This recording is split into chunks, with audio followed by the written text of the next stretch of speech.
انجیر کا جو درخت ہے یہ اکیلا نہیں لگتا، اور یہ کہاں پر لگا ہوا ہے؟ راہ کے کنارے. جیسے یہ ہمارے راہ، یہ دیکھیں راہ جو ہے یہ سروس روڈ ہے، مین ہے، آپ کو یہ لگے ہوئے سائڈوں پر، لیکن یہ راہ کے کنارے نہیں لگتے. انجیر جب بھی لگتے ہیں یہ جھنڈ میں ہوتے ہیں، یہ باغ ہوتے ہیں اور یہ اکٹھے ہوتے ہیں. یہ اکیلا درخت جو ہے یہ پھل نہیں دیتا اور نہ ہوتا ہے. یہ بھی کہہ سکتے تھے کہ انجیروں کا باغ تھا، ٹھیک ہے، جس طرح بیت عنیہ جو تھا جہاں پر لازر رہتا تھا، اس کی بہنیں رہتی تھیں، جہاں پر یسوع مسیح آیا جایا کرتا تھا، وہ انجیروں کے باغ کے اندر ہی تھے، وہ انجیروں کا باغ کہا جاتا تھا. اور یہ راہ کے کنارے اکیلا ہی لگا ہوا. اب یہ کیلا کیوں لگا ہوا؟ یہ کیلا اس لیے تھا کہ یہ وہ جھنڈ میں سے نہیں تھا، یہ انجیروں میں سے انجیر نہیں تھا، اصل میں یہ ابلیس تھا. اسی لیے تو راہ کے کنارے وہ درخت لگ گیا اور اس نے آزمانے والے کو آزمایا کہ اب یہ کیا کرتا ہے، کیا کہتا ہے. تو لکھا جب وہ صبح شہر کو جا رہا تھا تو اسے بھوک لگی. یسوع مسیح کو بھوک لگی. وہ انسان، کامل انسان، کامل خدا، خداوندوں کا خدا. اور راہ کے کنارے انجیر کا ایک درخت دیکھ کر اس کے پاس گیا. ایک درخت دیکھ کر، یہ نہیں کہ چلے اس پر نہیں پھل لگا، وہ دیکھ لیں، وہ دیکھ لیں، وہ دیکھ لیں. ایک ہی درخت، اس کا مطلب کہ وہ ابلیس تھا. تو انجیر کا درخت دیکھ کر اس کے پاس گیا. اب دیکھیں ہماری راستہ بازی جو ہے انجیر کے پتوں کی مانند ہے. آدم اور حوا نے اسی درخت کے پتوں سے اپنے لیے دنیا بنائی یا جو کچھ بھی اپنے کپڑے بنائے یا کرتے بنائے، انہی پتوں سے بنائے تھے نا. ہمیں معلوم ہے کہ انجیر کے پتوں میں انہوں نے اپنے آپ کو چھپایا. جب انہوں نے انجیر کے پتوں کے کپڑے بنا لیے اور پھر جب خدا آیا تو دونوں نے پھر درختوں کے پتوں کے نیچے اپنے آپ کو چھپایا. پھر چھپا رہے، کیسی راستہ بازی؟ اس کا مطلب ہے کہ کچھ گڑبڑ تھی. کیا گڑبڑ تھی؟ حکم توڑ دیا، خدا کی نافرمانی کر دی. تو جب ہماری زندگیوں میں نافرمانیاں آ جاتی ہیں تو پھر خدا کے سامنے پیش ہونا ہمارے لیے بڑی شرمساری سی ہوتی ہے. بعض دفعہ جب کہتے ہیں تو شام کو دعا کی جائے تو بہت سے گھرانے کے لوگ کچھ کرتے ہیں، کچھ نہیں کرتے. اب اس کو کون سی طاقت ہے جو دعا میں نہیں آنے دیتی کچھ ایسے بچوں کو، بڑوں کو، بزرگوں کو؟ وہ کون سی طاقت ہے جو روکتی ہے؟ اچھا یہ کر لیں گے، یہ کر لیں گے، یہ کر لیں گے. وہ وہی طاقت ہے جس نے انجیر کے پتے پر ان کو مجبور کیا کہ یہ تم سی لو. تو یہ ان کی راست بازی اور چند دنوں کی تھی. انجیر کے پتے کہتے ہیں لگاتار جو ہیں یہ 3 دن کے بعد جو ہے سوکھ جاتے ہیں. اس کا مطلب یسوع مسیح نے اس درخت پر لعنت کی.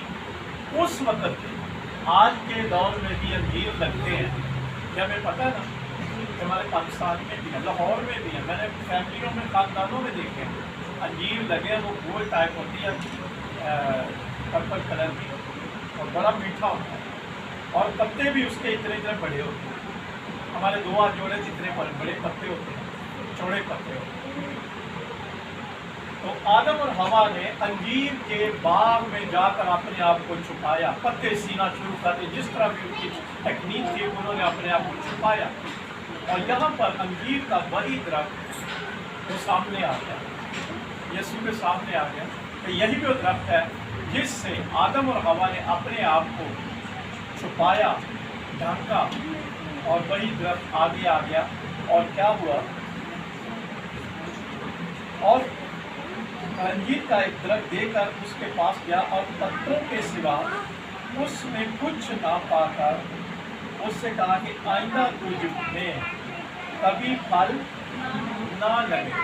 تو پھر ہماری راست بازی کہیں انجیر کے پتے ہیں کہ وہ برے کا چمڑا جو ہے جو خدا نے باغ عدن میں وہ برا ذبح کر کے ان کے لیے کرتے سیے، وہ ہمیں چاہیے کہ انجیر کے پتے چاہیے۔ چلو یسوع مسیح نے صرف یہاں تک، میں اور نہیں کہتا کہ انجیر کے پتوں پر لعنت کی ہوئی ہے، بلکہ اس وقت کے انجیر کا جو درخت تھا اس پر لعنت کی، وہ میرے اور آپ کے لیے ایمان کو مضبوط کرنے کے لیے یسوع مسیح نے ہمیں یہ سکھایا ہے کہ جو ہم ایمان کے ساتھ بولیں گے وہ ہو جائے گا۔ شاگرد بھی کہتا ہمارے ایمان کو بڑھا، بہت سے لوگ کہتے ہیں، بلکہ آگے نیا ڈرامہ بھی کہتے ہیں ہمارے ایمان کو بڑھا، ہمیں روح قدس دے، ہمیں یہ کر، ہمارے بیٹے تیرے ساتھ بیٹھے۔ کیسی خواہش ہے لوگوں کی، اور آج بھی اسی طرح کی خواہش ہے۔ تو یسوع مسیح نے کہا کہ آئندہ تجھ میں کبھی پھل نہ لگے، اور انجیر کا درخت اسی دم سوکھ گیا۔ تو اس کا مطلب جب ہماری زندگی میں وہ برتاؤ ہوگا یا وہ ہمارے اعمال ہوں گے تو ہم اسی طرح سوکھے پیڑ کی مانند ہو جائیں گے۔ جس طرح یسوع مسیح فرماتے ہیں کہ انگور کا حقیقی درخت یسوع مسیح کہتے ہیں انگور کا حقیقی درخت میں ہوں اور تم میری ڈالیاں ہو، اور انجیر کو وہ پھٹکار رہا ہے، مراد کے ابلیس کو پھٹکار رہا ہے کہ ابلیس تو کچھ نہیں کر سکتا، تیرے اندر سوکھا پانی رہے گا۔ اور ہریالی کس میں آتی ہے؟ جاندار میں آتی ہے، ایمانداروں میں آتی ہے، جو خداوند میں مسرور ہوتے ہیں۔ تو یسوع مسیح نے یہ کر کے دکھایا کہ ابلیس کو ہم اس کے اختیار سے ڈانٹ ڈپٹ کو باندھ سکتے ہیں اور نکال سکتے ہیں۔ وہ ہمارا کچھ بھی نہیں کر سکتا بشرطے کہ ہم خدا کے تابع ہوں، تو پھر ہم اس کا مقابلہ کریں تو وہ پھر بھاگے گا ایمان کے ساتھ۔ شاگردوں نے یہ جب دیکھا کہ تعجب کیا اور کہا کہ یہ انجیر کا درخت کیوں کر ایک دم سوکھ گیا؟